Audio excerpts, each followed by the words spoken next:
Hey everybody, welcome to Ron Line Report. Excellent guest today. He is a 212 Olympia champion, a 212 Arnold Classic champion, and a Masters Mr. Olympia. Please welcome all the way from Libya, where he's visiting some family, Kamal Elgargni. How are you, Kamal? Hey Ron, what's up? I'm good, thank you, man. Great. Have I been saying your name correctly? Is it Gargni or Garni? No, Elgargni, the first one. Gargni. Yes. Okay. Yes. I know the G was silent.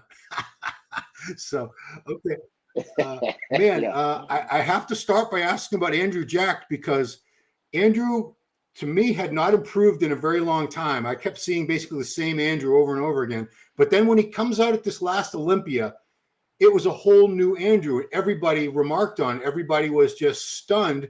And it turns out really the only thing that he did differently this year was he trained with you for, I guess it was 5 weeks out there in Florida. So I want to know, how did that happen? How did he end up training with you? To be honest, this is like, his coach is Chris Aceto, and I've been working with Chris Aceto. Like, Chris is not just my coach, he's like a friend and a family part and everything. And he's always wondering what's happening. So we talk about Andrew, what's going to happen, why he's not changing. He said to me, he normally got the file for all the athletes after the shows. He throws them away, but he keeps Andrew's file because he said every year is different. I don't know what we did. Maybe I did this wrong. He goes backward to the files, if this is right, if this is wrong, if this is that, and then realize it's from the training. So the training, he found out the training is not the way it should be. Even Andrew, he told Chris, he said, I think I need to change the way of my training. So do you know anyone that he can push me on training? And Chris told him, I have 3 people that I trust. Kamal, Jose, and I forgot the other name. And whatever you choose, and Chris told him, we'll speak to these guys, whatever, choose one, and then I will talk. So he said, Andrew came back, he said, I will choose Kamal. I mean, I know Andrew. We've competed together at Dallas, and then I saw him in Dubai a few times, and so we know each other. We're not like talk as a friends or whatever, but we know each other. We talk as a normal, like, Yeah. So he said, yeah, because he was Dallas at the what do you call it, the Texas show. Pro. Yeah. And so he said, yeah, and I said to him, okay, yeah, if he wants to come, let him come, and then we will. No problem. I mean, I've got the time, so we'll do it. So he flew to Tampa. He said, which gym? Because I train in my 40. Which gym? I said, train in my 40. So he's got an apartment. It's near the gym. And then we start training. So when he came, I didn't tell him, like, do this, do that, whatever. I said, how do you like to train? Because he's got muscle. He trains. He knows how to train. Yeah. But he's not training hard enough. So he will say, for example, today we're doing back. What do you like to do? Do it. I said, okay, this exercise you want to do, let me do them my way. So we twisting them, we're doing a drop set, superset, whatever. Like, it's a very, very hard, intense training. So when I saw him, and then we start posing every day. After training, we pose. Like 3, 4 rounds, 5 rounds, posing every day for 6 weeks. So when I saw him the first time, I said, oh man, you are behind. We're going to train very, very hard.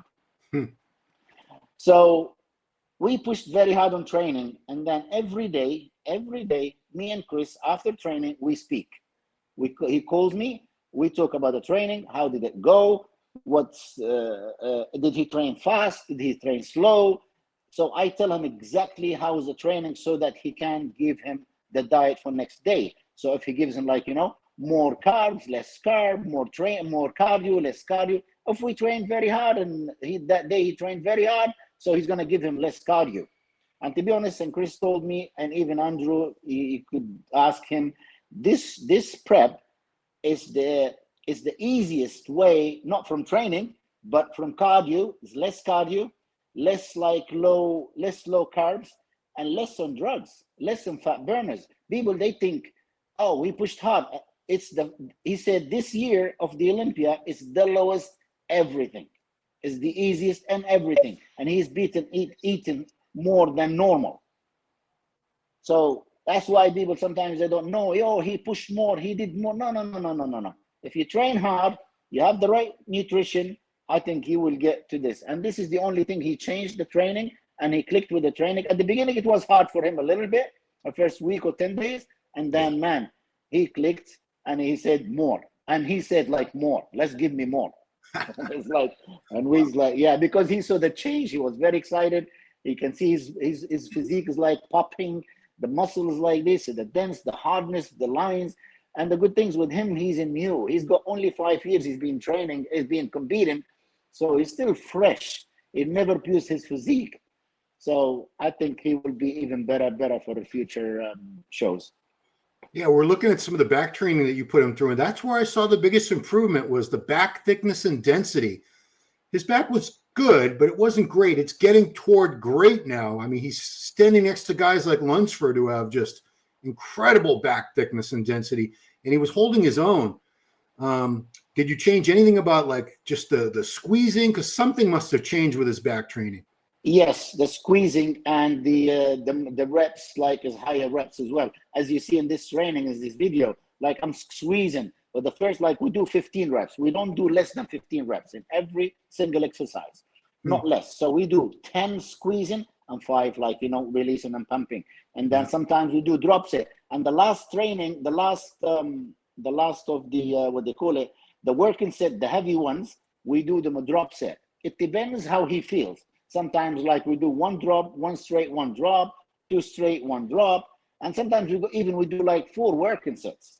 So we have to do it that way. It's not everybody has to do it that way, but the way he was and his physique, because he was behind, so we had to push that way. So for example, if you see the difference between the Olympia and Romania, the training is completely different, different. So we train just a normal, is less, because we had to crush it at the Olympia because he was behind. So we had to do that way. Yeah. But at the Romania is a different way of training. So I treat the training, it depends on the physique, how it looks in front of me and how this is how it goes. Some coaches, they do like copy paste. We do everything. No, I haven't changed nothing of his training. Whatever exercise that he likes, we does it, but I do it my way. Yeah, it looks like we're looking at some training that was done in Romania. So you trained with him in Florida for 5 weeks, and then I guess Dubai and Romania, you also trained with him? Yes, Romania. So we flew together. We stayed together in the same apartment. So I was with him 24/7. In the morning, 6 o'clock in the morning, we go do cardio. We do some glutes, hamstring, and the details. And then the evening we go again. We do the weights. So I was there with him, and he loved the camp. And Andrew, he needs somebody to push him. That's it. That's the only thing. Somebody there with him to push him. He's very strong. He can lift any weight that you tell him. And he doesn't pack up. He doesn't feel tired, and he just wants more. Yeah, I saw a video years ago of him doing a row with a 300-pound dumbbell. That solid gold one somewhere. Is that Dubai? Yeah, in Dubai. Yeah, Binus Gym. Yes. So I guess everyone's wanting to know, we saw these great improvements in Andrew, and it's the training was the only difference, and it's you that was there training him. So how can we get Andrew to, I don't know, he's not going to move to Florida, I'm sure, but do you guys have any plans for him to come back out and stay with you maybe leading up to the Arnold or after the Arnold? Yes, to be honest, we sat at me, Chris, and him at Romania, and then we talked about everything, the way what's going to happen from now on. And yes, and Andrew, he said to me, Kamal, I don't know about you, but I would love to have you more with me, like, even longer time. So imagine if we had a longer time together, what's the improvement? I said, it's okay, we can do it. So for the Arnold, I think he's going to be more, I think probably 8 weeks before the Arnold. He's going to come to Tampa, Florida, and then we're going to train together, and we make it, we start. But the thing is, we are together now. So even if I'm not there, I will be telling him, and I'll show him like the way I want him to train. So when he comes, he's ready for the changes. So, but the good thing is he doesn't say like, oh yeah, I'm this, I am that. No, he listens and he wants to learn and he wants to improve. I mean, I've been doing this for 30 years. I competed like almost, I don't know, and I know exactly what I do, exactly how I treat with him, even mentally, you know. It's not just like physically, it's mentally as well. You need to know how to deal with him when you see him like a little bit tired, a little bit, you know what to say, when to say it, and how to say it. Some people like, you know, they push too much. They think, oh yeah, let me no, no, no, no, no, no. I don't want to, even at the beginning, to be honest, even when we start training, I don't want to be unseen. So I don't want to be like unseen. I don't want to be filming through the mirrors and sure, look at me. And no, no, no, no, no. I know exactly what I'm doing. And I know I've been doing this and I'm helping Andrew because he's a nice guy and he's a clever. He's an engineer, like electric engineer. He's not that guy of, I will tell you something about Andrew. You know, when I went to Dubai, we trained the first night. And then I said, what time are we going to be training tomorrow? He said, Kamal, tomorrow maybe a little bit late. I said, why? He said, I'm flying tonight to Africa. He's got a team there. They're working for him. So he said, I want to take a flight for 5 hours, check my job, and come back. We train again. He flew to Uganda. He flew from Dubai to Uganda. He went there for 3, 4, 5 hours. He got the plane again. He came back to Dubai and he trained. I've never, ever, ever, even myself, like 2 weeks out, 3 weeks, 4 weeks out, I would never travel nowhere. But he's still, because he's loyal, he's got a team. He went there to make sure everything is going right with his job and his business because he's engineer electric. So he went there, he makes sure everything is fine. He has to go. He came back, we trained that day, we trained 4 days, and then we flew together to Romania. So, I mean, Andrew is not that lazy. He does work, he looks after his business, he looks after his physiques, and he does it all. Wow. I mean, I knew he was an electrical engineer, but I assumed he would calm down on that and not do so much work leading up to a show, maybe like take the last month off or 6 weeks off or something like that, but apparently not. Wow.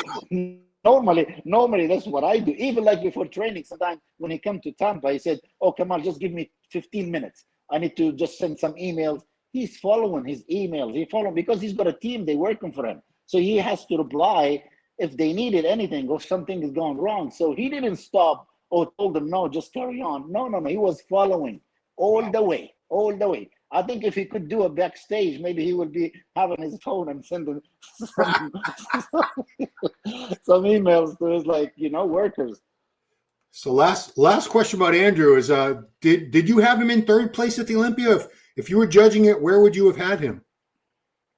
Well, to be honest, I mean, we thought, I myself thought he could have won. Nobody will argue if he won it. But like, you know, between him and Derek, like first and second, I think, yeah, it was. I think he could have. I don't know. I mean, because the improvement he did, it's unbelievable, and he looks, because you know, Derek and Hadi, they short. Okay, their size is not the same. We took in here the open bodybuilding, so I think it will suit Andrew more for that class. You know what I mean? I mean, you know, I'm not a tall guy, but I when I've seen Andrew compete, I'm always just overwhelmed at when you see a guy who's 6'2" with that kind of development. It's mind-boggling. It's so different from a guy who's 5'4", 5'5", 5'6". It's like almost another species. So I get the appeal of Andrew.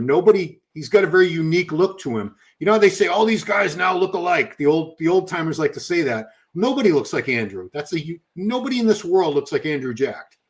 It's a one of a kind. Exactly, because he's like, you know, even though they say like these big guys that can't get in condition, he did get on condition. So we haven't seen this for a long time. I think if he adds a little bit more size, and we talked about that, it's gonna be like hard to beat, very, very hard to beat. Is it true that he didn't do any cardio for in between the Olympia and Romania? He did very little. The last week or 10 days, I remember, like I said, come on, we do cardio. He said, no, Chris told me no. So he's not cardio. We just go to the gym, we focus on the glutes, and we focus on like to do abs and calves and detail the small little like glutes and hamstring and whatever. I want him to keep to be tight. And that's it. No cardio. Yes, very less cardio. Very, very less cardio, and more he's been eating high high carbs. He never dropped his carbs, and less of the fat burner stuff. Yeah, that's crazy, because people would say, well, he must have used a lot more drugs this year than ever before. That's what people would assume. That's why I really pissed off from that when they say that. It's not, because we there. You don't say things like, if you're not there, don't say it. Don't push like this, and people, they listen to you, they think, no, it's not drugs. It's not a drugs at all. And you can see his physique. It's not a drug physique. You can tell he's polished. He's like popping. It's clean, the skin and everything is. We know what's the drug physique look like. Yeah, I mean, to be honest, he did very well. Even if you notice his posing as well, he's improved a lot his side shots, which is Did you? Is that partly you're doing? Because his side shots were not getting any better, and then all of a sudden they were better. To be honest, yes, we've been working a lot with the posing, but the thing is, he went to Pittsburgh. To be honest, he went to Pittsburgh and posed in front of Tyler and Mr. Jim Mannion. They really Tyler helped him. He told them that's the way. He helped him. That's the way you do it. And then we've been practicing the way they've told him to do it. So they helped him. Even Steve Weinberg, when he went to New York, they trying to tell him this is even the most muscular is different than before. So they've told him, you do it that way, and it is right, because they see what they like and they know what's all about. And we just kept to make it 100% the way they want, because we are practicing every day, posing every day. Yeah, cool. All right, it's enough Andrew Jack talk. Appreciate you bearing with me through all of that. So here's some footage of when you won the Arnold back in 2018. And I always tell this funny story. The night before, they did that meet and greet thing. I don't know what it's called, Arnold, whatever it's called. It's where you can interview people and stuff. And Giles said, "Oh, my mate Kamal's in this. He's been world champion these amount of times. He's great." And I was like, "Ugh, I never heard of the guy. I don't want to." And you end up winning the whole show. And I was like, "Geez, Giles, I don't know how I didn't know who this guy was." Of course, the whole world, because it took you all those years to get your pro card in the IFBB because of all the issues you went through that we've talked about in the past. But the thing is, I wonder, are you done competing? Because you competed 2 years ago. You became the Masters Olympia champion. It was the first time they'd brought the Masters Olympia show back in over 10 years, I think it was. And we were kind of expecting you. Giles thought maybe you were going to do it this year, 2025 in Tokyo, because he's looking at your Instagram. He's like, Kamal's getting big again. He's getting lean. I think Kamal's in prep, but then we didn't see you at the Olympia. So were you even thinking about competing at the Masters this year or no? Well, to be honest, I would love to, because I feel healthy. I look good. I look better. Even now, Chris, when he saw me when we were in Romania, so we were together, he said, "Wow, what? I mean, come on, you have to compete. You have to compete this year, next year, to 2026. I said, I would love to. I'm still feeling great. I'm still nothing has been, my physique still the same. I look better. I look fresh. I'm not done yet. Maybe I've got one more year. I haven't retired yet. Maybe 2026, I will do 1 or 2, 3 shows, whatever. And then I think probably I will give up. I don't know, man, but I feel like I could do it again. I didn't do the Masters Olympia this year because of it's in Tokyo. And then at the end of the day, we spend money. The thing is, I'm busy as well. I've got family. I've got 4 kids. So to fly all the way, we pay our own expenses. And then, the price is like $20K. It's not fair. Well, it's not fair, man. I mean, at least should be $100K. It's the Masters Olympia. It's the Open. I mean, we should be an example for all these youngsters to show them that's the healthy way. I'm going to be 54 actually this November, the 20th. Okay. Oh. Yeah, I'll be 54, and then I'll say, yeah, because I've done it the right way. So I would love to show all these youngsters, hey, whatever you're doing, it's wrong. Don't abuse it. Don't push. Don't do this. It should be it should be, do it the right way. And I don't feel like we actually disvalued. You know what I mean? So that's why I said, if they're going to increase the prize money, And if they're gonna look after us much better, I will do it again. Because I remember you had told Giles you were going to be retired by a certain age. If it was 50 or 52. But probably I will do one more show. Okay, good. Yeah, I mean the Masters. I wonder what could be done to make the Masters bigger and more prestigious than it is. And I think the key lies in bigger names like you being in the show, because it's no disrespect to Dorian Haywood or Phil Clahar. Those guys look great, but they weren't, big names. I mean, this is a show that used to have Dexter Jackson. If you go back further, it had like Robbie Robinson, Dennis James, Boyer Coe, Lou Ferrigno, Vince Taylor won it 5 times. And I guess it's which comes first, chicken or the egg. You can't have big prize money without big names, and you can't have the big names without big prize money. You know what I mean? To entice guys like you, because you're not going to go over there for $20,000. Did I lose you there? Oh, I lost you there for a second. Kamal, can you hear me? Yeah, I can hear you. Yeah. Yeah. So I was saying we need bigger prize money to get guys like you, what I consider the big names, but they're not going to have the prize money, the sponsors, everything without the big names in the show. So I don't know what the solution is to get that show elevated to the status that it should be. It's an Olympia event. And like you said, I want to see guys who are still looking. Giles thinks it should be only over 50. He thinks over 40 is too young. I disagree. I'd like to see some of the active pros who are over 40. I know it's like Andrew's going to be 40 in a couple weeks, I think, right? Yeah. Now, he's not going to go over there for $20,000 and pay all his own money. No, he's not. Nobody will go. I mean, even why they make it far in Tokyo? Just keep it in Europe. Keep it do it in America. Do it like in Europe. It's fine. But you make it like Tokyo. The price. The ticket like just for economy, you need at least $2,000. But you're gonna fly like business class. That's it. What you're gonna earn plus your accommodation, because you're gonna fly at least a week before the show. It doesn't make sense. And then we've heard the promoters they didn't pay. Right. They didn't pay the price. I mean, come on, man. This is the Olympia brand. You don't give any promoter to ruin your brand. It shouldn't be like that way. It shouldn't.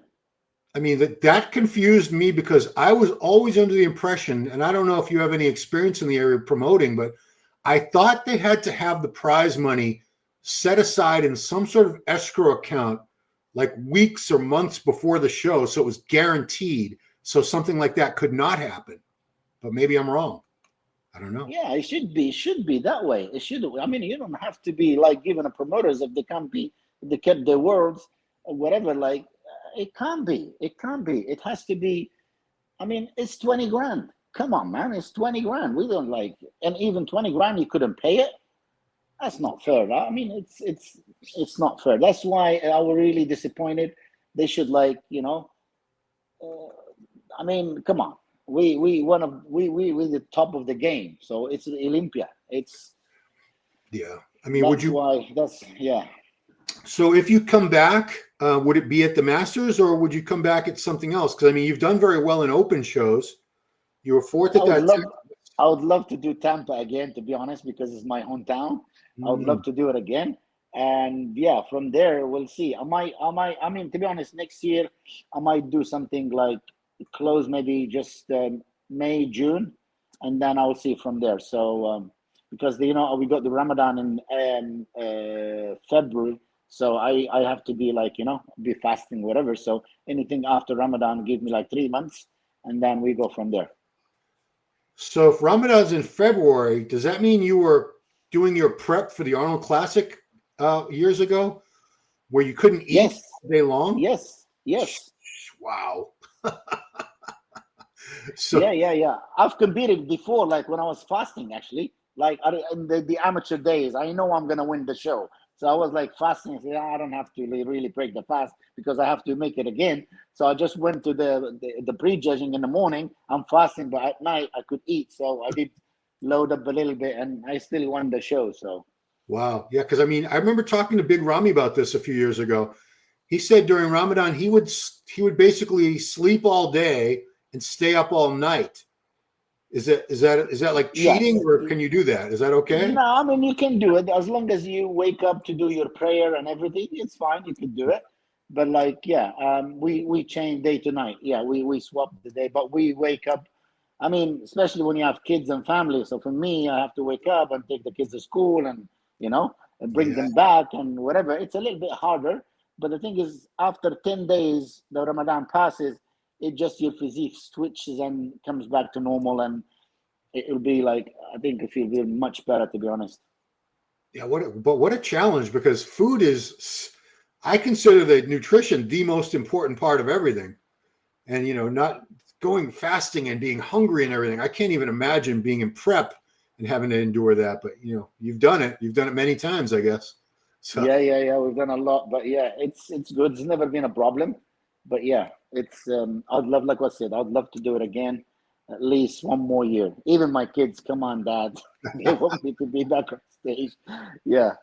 Because how old were they? They saw you. I met your kids in Tampa, and that was what, 3 years ago now.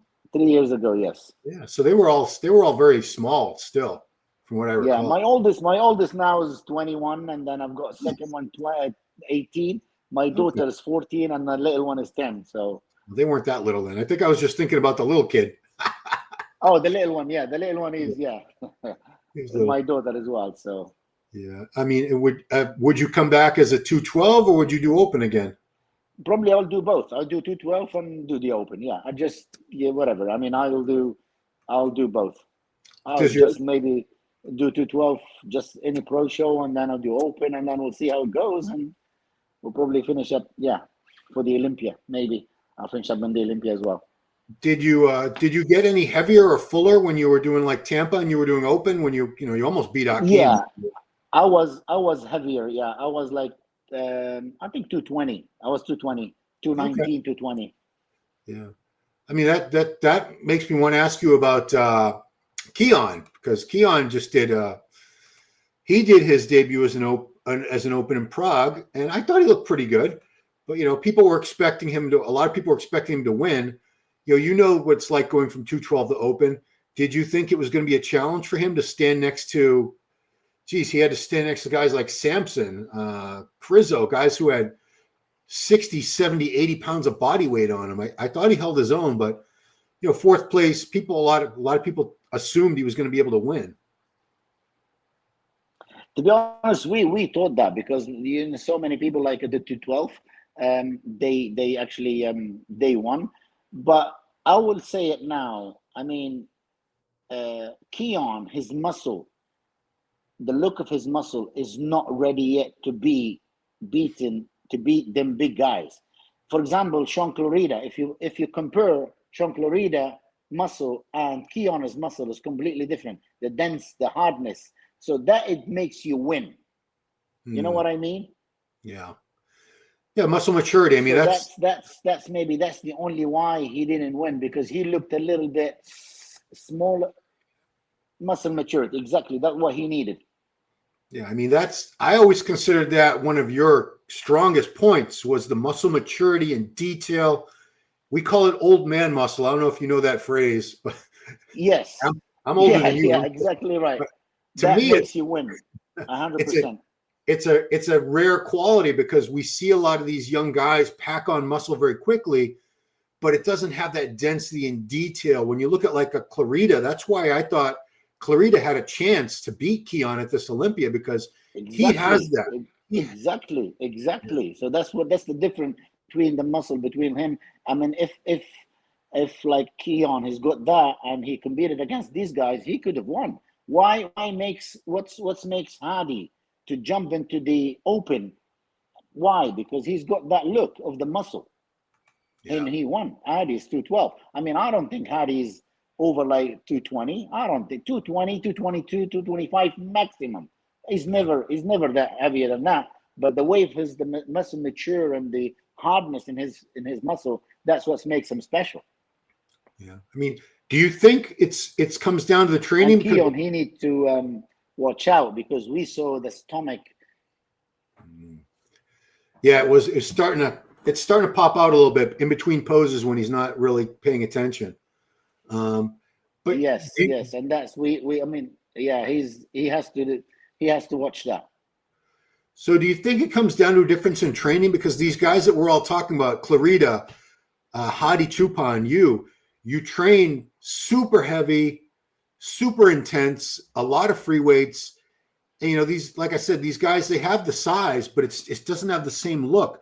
Do you think training has a big influence on the quality of the muscle, the detail? Big time, 100%, and that's proved with Andrew. It's 100%. Yeah. Yeah. I mean, it's you can't make everybody train. Everybody can't train with you, unfortunately, but I'm so happy that Andrew did. I mean, because Keone trained with me once, and he couldn't finish up the training. Okay, well, there you go. I mean, I don't want to say he doesn't train. I'm sure he trains hard. Everybody trains hard, but there's a difference. There are levels to this. Oh yeah, yeah. To get that kind of muscle and building the muscle, I'm sure they train hard. Of course. Of course they do. Yeah, I'm just saying there's another extra level of training hard that a lot of guys just never crack. It's not their fault. They just don't know that that's possible. You know. Exactly. I mean, Exactly. Yes. Like I remember, I thought I trained very, very hard, and then Dorian Yates put me through a leg workout. I'm like, man, I didn't really train as hard as I thought I did. That's training hard. That's exactly. Yeah. And I don't want to say these Americans don't train hard. I don't want to put my own throw my own country under the bus, but we do see it in Europeans more, Middle Eastern. The hard training, it just seems the work ethic seems different in these other countries. I don't know why Americans. Sometimes we can be a little lazy. I don't know why. Maybe we got things too easy over here, I guess. Well, you know, you live here now. You know the difference. So, yeah. Definitely, yes. So that is very encouraging, Kamal, to hear that you're not done. Like I said, I follow you on Instagram. Like, this guy looks like he could get back on stage anytime he wants. Hey, why would he stay so big and keep this great physique if he's never going to show it to us again on a stage? So I'm very happy to hear that we are going to see it. You promise us one more time? At least, inshallah, at least. I mean, you're too good to retire yet, you know? I mean, like not yet. When I see physiques start to fade, like, this guy's got to, it's the body's just not responding. I see him going downhill, and you didn't do that. You were competing. The last time I saw you, you were in your 50s, and you're looking, you know, I don't see any loose skin. I don't see the gut coming out. I don't see atrophy in any body parts. I mean, you look as good then to me as you had. I had to go back because, like I said, I wasn't aware of you. Giles has known about you for years. Giles, I had to go back and look at old footage from, 10, 20 years ago to see. You've been competing a long time. My first show was 94. 94. Wow. Okay. So let's do the math. That's 31 years ago, guys, for those keeping score at home. So that's it.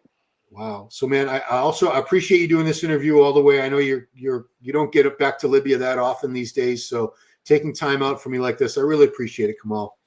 No, I'm in my gym. At the moment. Actually, can you see all my trophies behind my back? Yeah. Now, how many gyms do you own?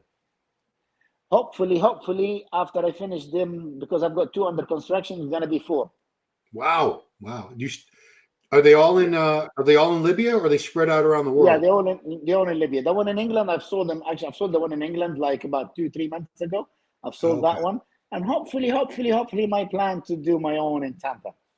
Okay, yeah. Can never have too many clients and do my private. It's gonna be a private gym to be like, have the clients, whatever wants to train, I'll bring them there. Yeah, but I remember seeing footage of you. I think it was after you won the Arnold in 2018. Or I think it was after you won the Olympia. Was that 2018 or 19? 19, the Olympia, yes. You went back to Libya, and it was the whole street. There had to be 100,000 people there for you. It was like a parade. It is. The bodybuilding here in Libya is so big. The fans of bodybuilding, it's very, very huge. And of course, like for me, winning the Olympia, it's a big deal. It's a big deal for the whole, it's not just here, but the only Samir Banout, he won the Olympia 1983, and then me to win the Olympia, and I was 212. So it's like, it's been a time for for the Arab or whatever to win the Olympia again. So it was a big, especially here in Libya, like, man, crazy. Yeah, and the same thing when Rami went back to Egypt after winning the Olympia, like a hero's welcome. You know, I mean, oh, big time, big time, big time. Meanwhile, Derek Lunsford wins and he goes back home, and I don't think anybody even notices. You know, Americans they don't care, but whatever. As long as you guys get a great fan base there and very passionate fans in a lot of different nations around the world, so I'm happy to see that. Oh, great! I mean, this the fan of bodybuilding is growing and getting bigger and bigger. So it's good to have it international as well and spreading out. And yeah, it's great. It's getting bigger and bigger. So hopefully we'll keep going like that way. Cool. Well, thank you, Kamal. Appreciate the interview, and best of luck with the new gyms. And can't wait to see you on stage again, even if I have to wait a year or a year and a half or however long it's going to be. I'll wait for you. I'll wait. Good things are worth waiting for. Thank you so much. No, it's not going to be a year. It's going to be like months, hopefully. So because we are at the end of this 2025. But yeah, right. Looking about May, June, maybe. Hopefully, we'll see. Okay. Well, we got Pittsburgh coming up in May, I think. That could be it. Could be it. You never know. I'd love to see you on the Pittsburgh stage. That would be awesome. So yeah. So thank you very much, Kamal. And guys, thanks for watching Ron Line Report with this fantastic athlete, Kamal Elgargni. And we'll see you next time. Thanks.